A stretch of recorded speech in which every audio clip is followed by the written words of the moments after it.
Tak ja vám všetkým prajem pekné dobré ráno.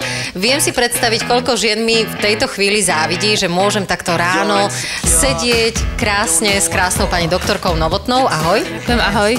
A rozprávať sa o všetkom, čo nám môže pomôcť byť, milé dámy, ale aj páni, krajšími. Čo to bude dnes? Tak dnes ukážeme aplikáciu botulotoxínu, potom sa pôjdeme pozrieť na odstraňovanie pigmentácií, ktoré je teraz veľmi vlastne atraktívne v tomto období, lebo sme po lete. A potom si pôjdeme pozrieť prácu s laserom, ktorý bude odstraňovať jazvičky na tvári, ktoré vznikli po akné. Botulotoxín si spomínala ako prvé. Všetci vieme, veľa sa o tom hovorí, ide o aplikáciu injekčnú. Poďme ukázať, Sandra, že ty teda pracuješ aj ako lekárka, nielen ako prezentérka. Máme tu pána, to možno mnohých prekvapí. Miloš, ahoj. Ahoj, ahoj. Čiže budeme ti aplikovať botulotoxín do čela? Áno, do čela si ho tam píchať, lebo tie vrásky, čo sú tam, sú dosť nepríjemné a sú to vlastne mimické vrásky, tým ako ľudia krčia čelo a podobne. Nebojíš sa? Nie. Tak poďme na to, Sandra. Čo všetko musí Miloš dnes podstúpiť? Tak tá aplikácia je naozaj veľmi krátka. Vidíte, že tie body aplikácie sú už predznačené a aplikuje sa tak, ako vlastne pacient ukáže, keď by vytiahol čelo, ukáž.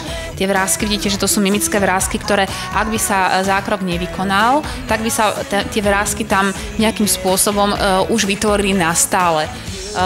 Požiadame pacienta, aby uvoľnil čelo. Priprav sa, Milo, že trošičku to štípne, hej. Nepicháme nikdy osobám mladším ako 18 rokov.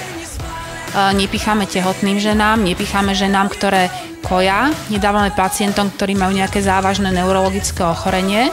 V deň aplikácie musíme poučiť pacienta nebehať, neskákať, necvičiť.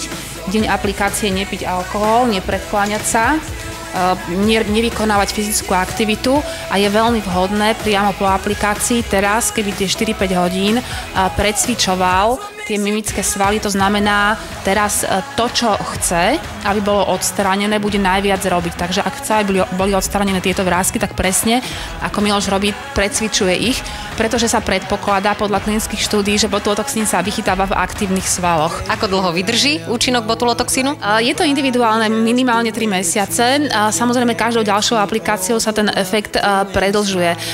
U mladých ľudí, ako je Miloš, môže prísť až k trvalému efektu, pretože on jednoducho odučí sa používať, robiť tento mimický zlozvyk, čiže on nebude musieť chodiť nejako pravidelne, teraz brať to ako antibiotikum, čoho sa niektorí ľudia boja, ale naozaj pomocou botulotoxínu sa odučí a odvykne si vyťahovať to čelo hore. Takže ide opäť o preventívnu nejakú vec.